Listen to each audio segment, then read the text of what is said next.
ጤና ይስጥልን አድማጮች እንዴት ዋላችሁ? የትርታ 600 ሰዓት ላይ እንገኛለን። ለቀሪዎቹ 30 ደቂቃዎች አብረን በሀገር ውስጥና በውጭ ዜናዎች እንደዚሁም በቢዝነስና የስፖርት መረጃዎች ቆይታ እናደርጋለን። ትርታ 600ን ቆንጅ ተሾመ እየመራሁት ቆያለሁ። አብራችሁን ሁኑ።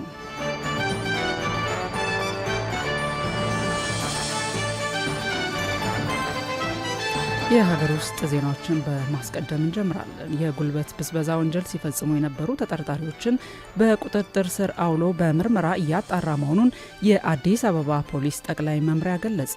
በአዲስ ከተማ ክፍለ ከተማ ወረዳ 5 ልዩ ቦታው አቤም ሆቴል ተብሎ በሚጠራው አካባቢ አንድ የ7 ዓመት ታዳጊ ለስራ የተሰጠው ሚዛን እንደጠፋበትና አሰሪዎቹን ቤት እንደማያስገቡት መናገሩን ተከትሎ ክትትል ማድረጉን ያመላከተው የአዲስ ከተማ ክፍለ ከተማ ፖሊስ መምሪያ በክትትሉ መሰረት በኮልፌ ቀራኒዮ ክፍለ ከተማ ወረዳ 1 ልዩ ቦታው ቻይና ካምፕ አካባቢ ከሚገኝ አንድ መኖሪያ ቤት ውስጥ እድሜያቸው ከ7 እስከ 13 ዓመት የሆኑ 18 ህጻናትና ታዳጊዎችን ከሁለት ተጠርጣሪዎች ጋር በቁጥጥር ስር እንዳዋለ አስታውቋል። ተጠርጣሪዎቹ ክልል ድረስ በመሄድ ህጻናትና ታዳጊዎችን ከቤተሰቦቻቸው ላይ እናስተምራቸዋለን ብለው ወደ ከተማ እንደሚያመጡ የጠቆመው ፖሊስ ከዚያም ህጻናትና ታዳጊዎቹን ቆሎ፣ ሶፍት እንደዚሁም ሚዛን በማሰራት ከእያንዳንዳቸው በቀን ከ150 እስከ 300 ብር ገቢ እንዲያስገቡ ከማድረጋቸውም በላይ የመኪና ስፖኪዮ አነቃቀል እንደዚሁም ሌሎች የወንጀል አፈጻጸሞችን እያስተማሯቸው እንደነበር በምርመራ መዘገቡን አስፍሯል። በግለሰቦቹ ላይ ተገቢው ምርመራ እየተደረገ ሲሆን በህግ በኩልም ክስ እንደተመሰረተባቸው ፖሊስ ያስታወቀ ሲሆን ህጻናትን እድሜያቸውን በማይመጥን የጤና፣ የእድገት፣ የማህበራዊና የስነ ልቦናዊ ደህንነታቸውን የሚጎዳና ለህይወታቸው አስጊ በሆኑ ሁኔታዎች ውስጥ እንዲሰሩ ማድረግ የህግ ተጠያቂነትን ያስከትላል ሲል ፖሊስ አስታውቋል።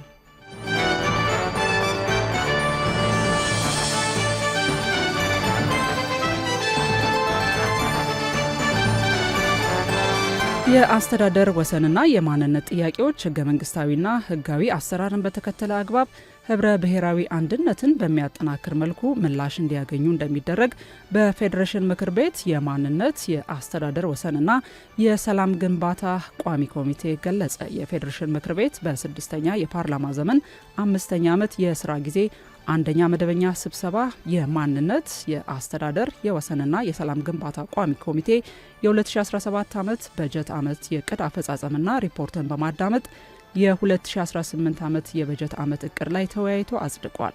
የቋሚ ኮሚቴው ጸሐፊ ፍቅሩ አማን በህዝቦች በሚቀርቡ የማንነት የአስተዳደር ወሰንና ሰላም ግንባታ ጉዳዮች ላይ የተከናወኑ ተግባራት ከዚህ ቀደም ከሚቀርቡት አንጻር ሲታይ እየቀነሱ ነው ብለዋል። በ2018 የበጀት ዓመትም ለሚቀርቡ የማንነትና የይታወቅልኝ የህዝብ እኩልና አቤቱታዎች በጥናት ላይ የተመሰረተ ምላሽ ለመስጠት በትኩረት እንደሚሰራ ገልጸዋል።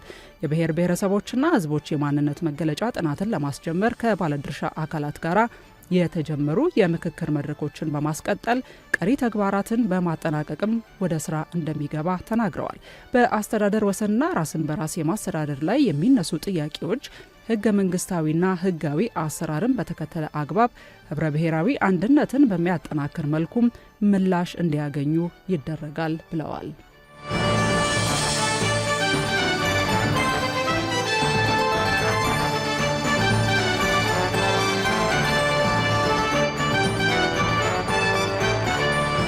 ኢትዮጵያ ለውጭ ሀገራት ከፍተኛ የኤሌክትሪክ ኃይል በማቅረብ ከምስራቅ አፍሪካ ሀገሮች ቀዳሚ እንደሆነች አፍሪካን ኒውስ ኤጀንሲ ዘግቧል። በተያዘው የፈረንጆቹ ዓመት የመጀመሪያ 6 ወራት ኢትዮጵያ 1200 ጊጋዋት ሰዓት የኤሌክትሪክ ኃይልን ለኬንያ ማቅረቧን ዘገባው ጠቅሷል። የሀገሪቱ የኢነርጂና ነዳጅ ተቆጣጣሪ ባለስልጣንን ጠቅሶ እንደዘገበው ከሆነ ኬንያ እስከ ሰኔ ወር 2017 ዓ.ም ድረስ ከውጭ ካስገባችው ጠቅላላ የኤሌክትሪክ ኃይል 83 በመቶ ከኢትዮጵያ የተገኘ ነው። በዚህም ኬንያ በአመት $10 ሚሊዮን ገደማ ማዳን መቻሏን ዘገባው አክለዋል።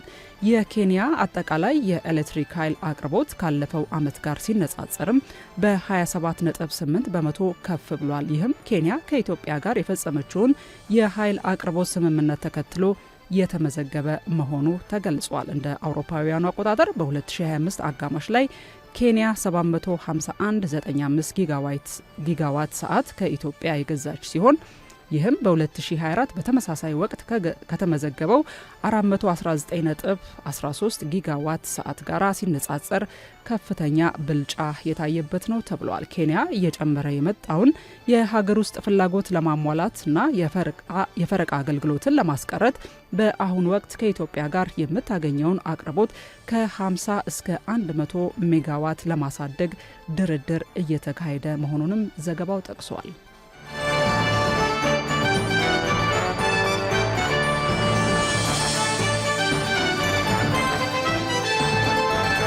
ወጣቶች የረፍት ጊዜያቸውን አልባሌ ቦታ እንዳያሳልፉ እንደ ሀገር በርካታ ስራዎች ይሰራሉ። ከነዚህም መካከል በወጣት ስብዕና መገንቢያ ማዕከላት ላይ የክረምት በጎ ፈቃደኝነት አገልግሎትን መነሻ በማድረግ የተለያዩ ስልጠናዎች ይሰጣሉ። ያለፈው ዓመትም የተለያዩ የክረምት በጎ ፈቃደኝነት ስራዎችና ስልጠናዎች ላይ ሲሰሩ ቆይተው በትላንትናው ዕለት ማብቂያ ተደርጓል።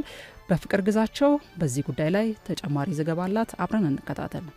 የ2017 ዓ.ም የክረምት በጎ ፈቃደኝነት ስራ ተጠናቀቀ። ክረምቱ ሙሉ ሲደረግ የቆየው የበጎ ፈቃደኝነት ስራ በትናንትናው ዕለት በለውጡ የተለወጡ ወጣቶች በሚል ርዕስ በብሔራዊ ቲያትር በተዘጋጀ ፌስቲቫል ተጠናቋል። የክረምቱ መግቢያ ላይ ታቅዶ ወደ ስራ የተገባው የክረምት በጎ ፈቃደኝነት በታሰበው ልክ ውጤታማ እንደነበረ በአዲስ አበባ ከተማ አስተዳደር የወጣቶችና ስፖርት ቢሮ ወጣት ስብዕና መገንቢያ ማዕከል አገልግሎት ልማት ቡድን መሪ የሆኑት ሳሙኤል ምትኩ በተለይም ለትርታ ገልጸዋል። ኦኬ እንግዲህ በክረምት ወጣቶች ያው ከትምህርት ገበታ ውጭም ስለሚሆኑ ጊዜያቸውን በአግባቡ እንዲጠቀሙ ከተለያዩ ሱሶች እና ልባሌ ቦታ ከሚውሉ የወጣት ስብዕና መገንቢያ ማዕከላትን እንዲጠቀሙና በዛ በሚሰጡ በማዕከላት በሚሰጡ የተለያዩ አገልግሎቶች እንዲጠቀሙ በማሰብ ሰፊ ቅስቀሳ እና የፕሮግራም ጊዜዎች ነበሩን።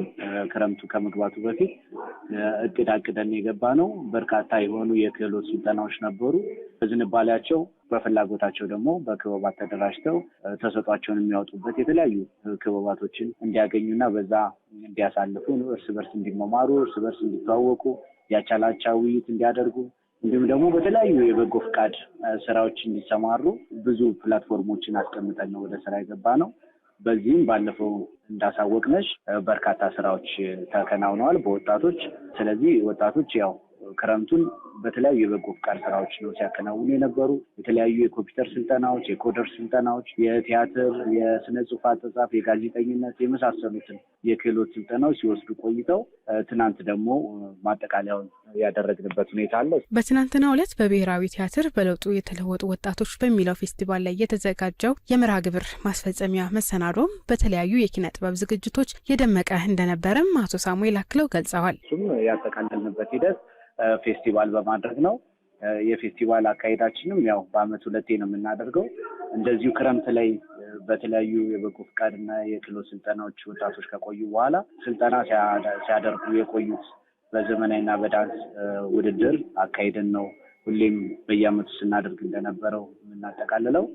ትናንት የሚሆነው ይሄው ነው ማለት ነው። ስለዚህ በዘመናዊ ዳንስና በባህላዊ ውዝዋዜ ከማዕከላት ጀምረው ሲወዳደሩ መጣው ወረዳቸውን ወክለው ክፍለ ከተማቸውን ወክለው ማጣሪያ እየተደረገላቸው ትናንትና 6 ዘመናዊ 6 ባህላዊ ለፋይናል አልፈው እንግዲህ ፍጻሜውን በብሔራዊ ቲያትር አድርጓል ማለት ነው። ይህ የበጎ ፈቃደኝነት ስራ ክረምቱን ተጠናክሮ እንደነበረው በበጋውም ወቅት ይህንን ስራ አጠናክረው እንደሚቀጥሉ አቶ ሳሙኤል አክለው ተናግረዋል። እንግዲህ በበጋው እንደኛ በርካታ የበጎ ፍቃድ ስራዎች ይቀጥላሉ። የክረምቱን ብናጠቃልልም የበጋ በጎ ፍቃድ ተግባሮቻችን ደግሞ አሁን እቅድ አቅደን ወደ ስራ የምንገባበት ጊዜ ነው። የበጋ በጎ ፍቃድ ስራዎች በርካታ ስራዎች ይጠብቁናል። እሱን እናስቀጥላለን። ከዛ ውጪ ትልቅ ፌስቲቫልም የወጣት ፌስቲቫል በአመት በጋውም ላይ እንደምናደርገው ሁሉ በጋ ላይም በርካታ ዘርፎችን ጨምረን ስፖርታዊ ውድድሮችን፣ የኪነ ጥበባት ውድድሮችን፣ የፈጠራ እና ሳይንስ ውድድሮችን ጨምረን በበርካታ ዘርፎች ደግሞ ተመልሰን ወጣቶች ያው በአግባቡ ጊዜያቸውን እንዲጠቀሙና ከተለያዩ ሱሶች ተቆጥበው ማዕከላትን እየተጠቀሙ ከትምህርታቸው ጎን ለጎን ክህሎታቸውን ሲያበለጽጉ ይቆዩና እንደዚሁ ፌስቲቫሎችን በማድረግ ወጣቶችን እናገለግላለን ማለት ነው። ስለዚህ ሰፊ እቅዶች አቅደን ነው የምንገባው። የበጋ በጎ ፍቃድ ስራዎቻችን ይቀጥላሉ። የስብዕና ልማት ስራውም እንደዚሁ የምናስከፍልበት ሁኔታ ይኖራል ማለት ነው። የበጋ በጎ ፈቃደኝነት ከመጪው ወር ጥቅምት 1 ጀምሮ እቅዶች ከተያዙ በኋላ ወደ ስራ እንደሚገባና በርካታ ወጣቶችን ለማሳተፍ ታቅዶ እየሰራ እንደሚገኝም ተገልጿል። አድማጮች የትርታን 600 ሰዓት ላይ የምንገኘውን የዜና መረጃዎቻችን እየተከታተላችሁ ነው የምትገኙት። ወደ ውጭ ዜናዎች እናልፋለን። የቡርኪና ፋሶ ወታደራዊ መንግስት የስለላ ተግባር ላይ ሲሰማሩ አግኝቻቸዋለሁ ያላቸውን መንግስታዊ ያልሆኑ ድርጅት ሰራተኞችን በቁጥጥር ስር ማዋሉን አስታውቋል። በኢብራሂም ትራኦሬ የሚመራው የቡርኪና ፋሶ መንግስት እንዳስታወቀው ከሆነ የኔዘርላንድስ ለሆነ የሰብአዊ ተራድኦ ድርጅት የሚሰሩ 8 ዜጎች የስለላና የክህደት ወንጀል ፈጽመዋል ሲልም ዘገባው የቢቢሲ ዘገባ መናገሩን ሰምተናል። የኔዘርላንዱ ድርጅት ግን የቀረበበትን ክስ ማጣጣሉ ነው የተነገረው። የቡርኪና ፋሶ የደህንነት ሚኒስትሩ መሐመዱ ሳና እንደተናገሩት ከሆነ ኢንሶ የተባለው ወይም ኢንተርናሽናል ሴፍቲ ኦርጋናይዜሽን የተባለው ዋና መስሪያ ቤቱን ኔዘርላንድስ ያደረገው የእርዳታ ድርጅት 8 ሰራተኞች በቁጥጥር ስር ውለዋል። በቁጥጥር ስር ከዋሉት መካከልም የፈረንሳይ፣ የቼክ ሪፐብሊክ፣ የማሊና የቡርኪና ፋሶ እንደዚሁም የፈረንሳይ ሴኔጋል ዜግነት ያላቸው ሰራተኞች ይገኙበታል። ዘገባው የቢቢሲ ነው።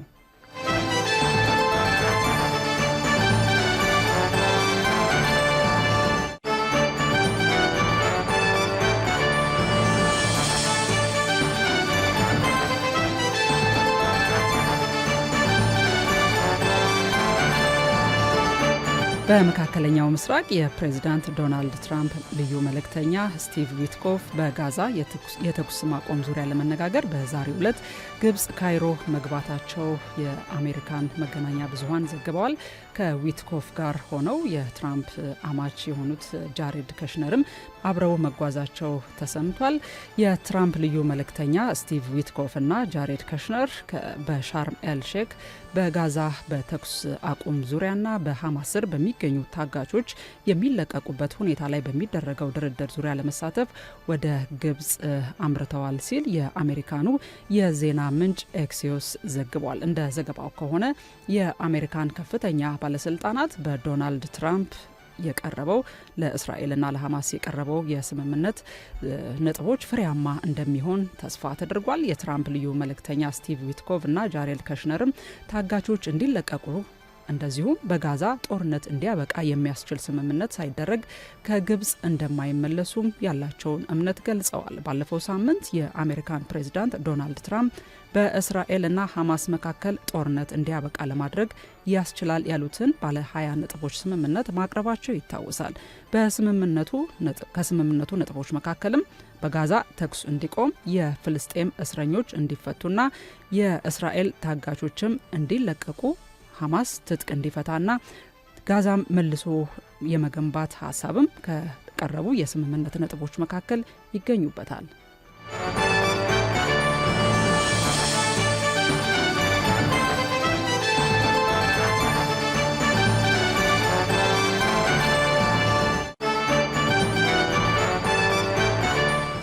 እንግሊዝ ህንድ ላይ የቪዛ እድሎችን እንደማትፈቅድ የሀገሪቱ ጠቅላይ ሚኒስትር ኬር ስታርመር አስታውቀዋል። የእንግሊዙ ጠቅላይ ሚኒስትር ኬር ስታርመር ሀገራቸው የህንድን የቪዛ ህግ እንደማትቀለብስ ገልጸው በሁለቱ ሀገሮች መካከል የተስተካከለ የንግድ ግንኙነት እንደሚኖር አረጋግጠዋል። ጠቅላይ ሚኒስትሩ ከ100 በላይ የሚሆኑ ስራ ፈጣሪ ወጣቶች፣ የባህል አምባሳደሮችና ምክትሎቻቸውን የያዘ የልዑካን ቡድን አስከትለው ህንድ ገብተዋል። በሀገሮቹ መካከልም ጠንካራ ግንኙነት እንዲኖር እንሰራለን ያሉት ስታርመር ሆኖም ለህንዳውያን ተማሪዎችም ሆነ ሰራተኞች ተጨማሪ የቪዛ እድሎችን መፍቀድ አንችልም ማለታቸውን ቢቢሲ ዘግቧል።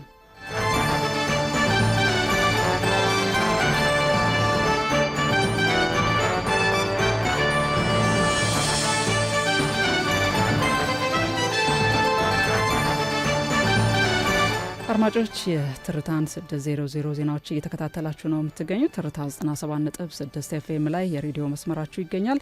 ወደ ቢዝነስ መረጃዎች እናልፋለን።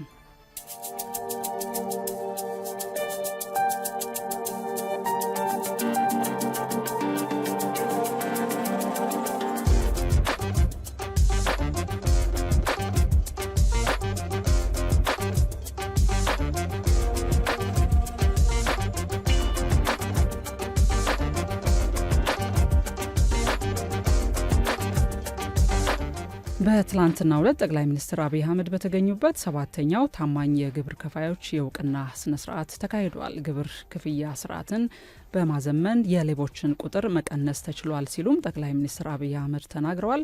በወቅቱ በመድረኩ ላይ ባደረጉት ንግግርም የግብር ክፍያ አለመዘመንና በግብር ክፍያ የሚታየው ቢሮክራሲ ከግብር ከፋዮች ዘንድ ቅሬታ ሲነሳበት እንደነበረም አስታውሰዋል። የግብር ከፋዮችን ቅሬታ በመቀበል መንግስት ባከናወናቸው ተግባሮች ሀገር በቀል በሆኑ ፈጠራዎች በመታገዝ የግብር ክፍያ ስርዓትን ማዘመን እንደተቻለም ተናግረዋል። በዘንድሮ መርሃ ግብር 700 ታማኝ ግብር ከፋዮች እውቅና ተሰጥቷቸዋል። በ2017 ዓ.ም እንደነበራቸው አስተዋጽኦ መጠን 105 የፕላቲኒየም ደረጃ፣ 245 የወርቅ ደረጃ፣ 350 ደግሞ የብር ደረጃ ተሸላሚ ሆነዋል።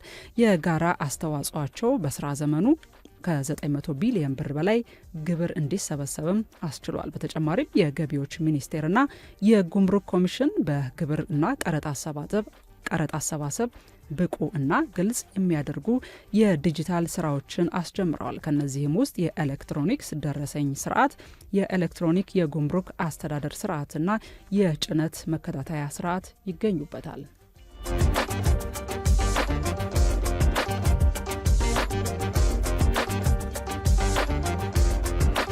ወጋገን ባንክ አክሲዮን ማህበር በተጠናቀቀው የበጀት ዓመት ከታክስ በፊት 3.85 ቢሊዮን ብር ትርፍ ማግኘቱን አስታውቋል። ይህም በታሪኩ ከፍተኛ የሆነውን ብር 15.5 ቢሊዮን ገቢ ማስመዝገቡ ነው የተገለጸው።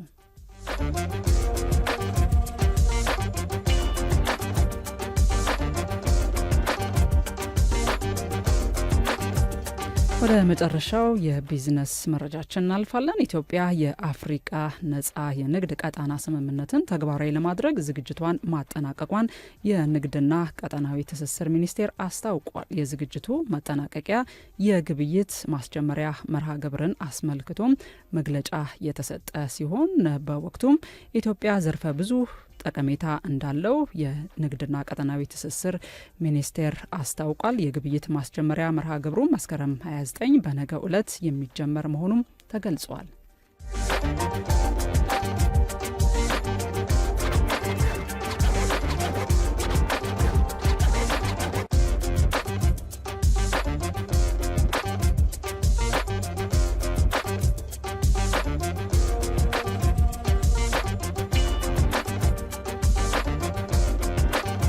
አድማጮች ቀደም ሲል ከሀገር ውስጥና ከውጭ ያዘጋጀናቸውን ዜናዎች የቢዝነስ መረጃዎችንም አክለን አቅርበናል። የትርታ 600 ቆይታችን ይቀጥላል። በመጨረሻም የስፖርት መረጃዎችን እናቀርብላችኋለን። ባልደረባችን አበበ ተገኘ አጫጭር የሰዓቱን ስፖርታዊ ዜናዎች ይዞልን ይቀርባል። አመሰግናለሁ። ሰላም አድማጮች እንደምን አላችሁ? ከሀገራዊ ስፖርታዊ መረጃዎች ስንጀምር የኢትዮጵያ ብሔራዊ ቡድን ዛሬ የዓለም ዋንጫ የማጣሪያ 9ኛ መርሃ ግብሩን ያደርጋል። ዛሬ 10 ሰዓት ከጊኒ ቢሳው ጋር ነው ጨዋታውን የሚያደርገው። እንግዲህ ኢትዮጵያ ብሔራዊ ቡድን ቀድሞ ከማጣሪያው አለማለፉን ቢያረጋግጥም ግን ቀጣይ መርሃ ግብሮች ማድረግ ስላለበት በሩዋንዳ ኪጋሊ ዛሬ አማሃሮ ስቴዲየም ጨዋታውን የሚያደርግ ነው የሚሆነው። በተለይም ኢትዮጵያ እንግዲህ 8 ጨዋታዎችን እስካሁን አድርጓን ብሔራዊ ቡድኑ ነገር ግን አንድ ጨዋታን ብቻ ነው ያሸነፈው ጅቡቲን ማለት ነው። ሶስት አቻ ወጥቷል። 6 ነጥቦችን ይዞ 5ኛ ደረጃ ላይ ነው የሚገኘው። በዚህ መደብ ላይ የሚገኙት በርካታ 6 ክለቦች ነው የሚገኙት። በተለይም ደግሞ ግብጽ 20 ነጥቦችን ሰብስባ ምድቡን እየመራች ነው የምትገኘው። ግብጽ በተለይም ደግሞ በዚህ ምድብ ላይ ጠንካራ ተፎካካሪ ክለቦች መካከል ብሔራዊ ቡድኖች መካከል የመጀመሪያዋ ናት። ቡርኪና ፋሶ 2ኛ ደረጃ ላይ ተቀምጣለች 15 ነጥቦችን በመያዝ። በተለይም ደግሞ ግብጽ በተመሳሳይ ዛሬ ምሽት 1 ሰዓት ላይ ከጅቡቲ ጋር ጨዋታዋን የምታደርግ ነው የሚሆነው። ቀጣይ መርሃ ግብሯን ደግሞ ከጊኒ ቢሳው ጋር ጨዋታውን የምታደርግ ትሆናለች። ቡርኪና ፋሶ በበኩሏ ከሴራሊዮን ጋር የዛሬውን ጨዋታ የምታደርግ ሲሆን ኢትዮጵያን ደግሞ በቀጣይ መርሃ ግብር የምታስተናግድ ይሆናል።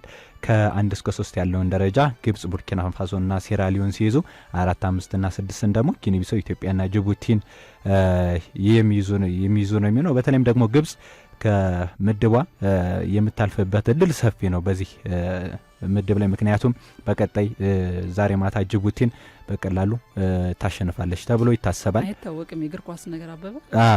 ልክ ነው። ነገር ግን ጅቡቲ ካለችበት አቋም ጋር ተያይዞ እስካሁን ካረገችው ጨዋታ 1 ነጥብ ብቻ ነው መሰብሰብ የቻለችው፣ አንዳቻ። ከዚህ ጋር ተያይዞ ግብጽ ደግሞ ጠንካራ ብሔራዊ ቡድን ነው። ምናልባት ለማሸነፍ ለግብጽ ሰፊ እድል ልንሰጣት ይችላል በሚለው ብቃት ነው ይባላል አይደል? እውነት ነው። ታሪክ ሳይሆን ለማንኛውም ጨዋታውን እንመለከታለን። ወደ ሌሎች መርሃ ግብሮችም ዛሬ ይደረጋሉ። በተለይም ደግሞ የአፍሪካ ወርልድ ካፕ ኳሊፊኬሽን ሊቢያ ከኬፕ ቨርዲ፣ ሞሪሼስ ከካሜሮን፣ ጅቡቲ ቅድም እንደገለጹ ከግብጽ፣ ሴራሊዮን ከቡርኪና ፋሶም እንዲሁ ገልጸዋል። ሴንትራል አፍሪካ ሪፐብሊክ ከጋና፣ ቻድ ከማሊ፣ ኮሞሮስ ከማዳጋስካር፣ ኒጀር ከኮንጎ፣ ታንዛኒያ ከዛምቢያ ጨዋታቸውን የሚያደርጉ ይሆናል። ከዚሁ ከአፍሪካ ሳንወጣ ካፍ የሴቶች አፍሪካ ዋንጫ ተሳታፊ ሀገራትን ቁጥር ከፍ አድርጓል። ከወራት በኋላ በሞሮኮ አስተናጋጅነት ለሚደረገው የ2026 የሴቶች አፍሪካ ዋንጫ ተሳታፊ ሀገራት ቁጥር ከፍ መደረጉ ተገልጿል። ካፍ አስቀድሞ 12 ሀገራት ተሳታፊ ሀገራት የነበሩት የሴቶች አፍሪካ ዋንጫ ወደ 16 ነው ያሳደገው። ካፍ የተሳታፊ ሀገራት ቁጥሮችን መጨመሩ ማሳወቁ ይነገር እንጂ ቀሪ 4 ሀገራት የሚያልፉባቸው መንገዶች በቀጣይ ቀናት እንደሚያሳውቅ ነው የተገለጸው። ሉሲዎቹ በተለይም ደግሞ በዚህ ተሳታፊ ከመሆናቸው ጋር ተይዞ ከሳምንታት በኋላ ጥቅምት 12 ባዛም ኮምፕሌክስ ስቴዲየም እንዲሁም ጥቅምት 18 ደግሞ በአበበ ቢቂላ ስቴዲየም በቀጣይ ከታንዛኒያቻቸው ጋር ጨዋታቸውን ያደርጋሉ ማለት ነው። ወደ ሌሎች መረጃዎች ስናልፍ የሴቶች ሻምፒዮንስ ሊግ ትላንት ተደርገው ነበር። አመሻሽ ላይ ባርሴሎና ከባየር ሙኒክ ያደረጉት ጨዋታ በርካታ ተመልካቾች የተመለከቱትና ትኩረትን ከሳቡ ጨዋታዎች መካከል የመጀመሪያው ነበር። ባርሴሎና ሴቶች ቡድን የባየር ሙኒክ ሴቶች ቡድን 7-1 በሆነ ሰፊ ውጤት ነው ያሸነፈው። ይህም ባርሴሎና ምድቡን የመጀመሪያ ጨዋታውን አድርጎ በነጥብ በልጦ መሪ ሆኗል። በመጀመሪያ ሳምንት ጨዋታ ማለት ነው። አሌክሲያ ባርባራ፣ ኤስሚና ፓራሊሮ እንዲሁም ደግሞ ክላውዲያ ፔና ጎሎችን ያስቆጠሩ ተጫዋቾች ናቸው። በተለይም ደግሞ ክላውዲያ ፔናን 88ኛውና 9ኛው ደቂቃ ላይ ባርባራ ደግሞ 12ኛውና 56ኛው ደቂቃ ላይ ያስቆጠሩ ተጫዋቾች ናቸው። ጁቬንቱስ ከቤኔፊካም እንዲሁ በሻምፒዮንስ ሊግ የተደረገ ጨዋታ ነበር። ጁቬንቱስ 2-1 አሸንፏል። አርሰናል በኦሎምፒክ ሊዮን 2-1 በሆነ ውጤት ተሸንፏል ማለት ነው። ዛሬም የአፍሪካ የሴቶች ሻምፒዮንስ ሊግ ጨዋታዎች ይደረጋሉ። ሪያል ማድሪድ ከጣሊያኑ ሮማ የሚያደርጉት የሴቶች ሻምፒዮንስ ሊግ በ1:45 ላይ ይደረጋል። ቲዮንቴ ከቼልሲም እንዲሁ 1:45 ላይ በተመሳሳይ የሚደረግ መርሃ ግብር ነው። ማንቸስተር ዩናይትድ የኖርዌውን ቮለሪጋን 4 ሰዓት ላይ የሚገጥም ይሆናል። ፒኤስጂ ከወልስበርግ እንዲሁ በተመሳሳይ 4 ሰዓት ጨዋታቸውን የሚያደርጉ ነው የሚሆነው። ካለን ሰዓት አንጻር የስፖርታዊ መረጃዎችን ከዚህ ጋር እናጠናቅ። አበበን እናመሰግናለን። ቀደም ሲል እንግዲህ የዛሬው መርሃ ግብር የአውሮፓ የሴቶች ቻምፒየንስ ሊግ መርሃ ግብር ነው የተገለጸው። የአፍሪካ የሴቶች ቡድን ኮታ መጨመሩን፣ ከዚህ በተጨማሪም የኢትዮጵያ ብሔራዊ ቡድን የወንዶቹ ዛሬ የሚያደርገውን የዓለም ዋንጫ የማጣሪያ ጨዋታ የሱን የተመለከተ መረጃዎች በስፖርት ተመለከትን። ክቡራን አድማጮቻችን የትርታ 6:00 የሰዓቱ የመረጃ ሰዓታችን በዚሁ ተጠናቋል። የሀገር ውስጥና የውጭ ዘገባዎችን የቢዝነስ መረጃንም አካተን ቆይታ አድርገናል። የትርታን የ6:00 ሰዓትን ቆንጅ ተሾመ እየመራው ቆይታ አድርጊያለሁ። የሬዲዮ መስመራችሁ ትርታ 97.6 FM ላይ እንዲሆን ከወዲሁ በአክብሮት እንጠይቃለን። ጥሩ ቆይታ ይሁንላችሁ።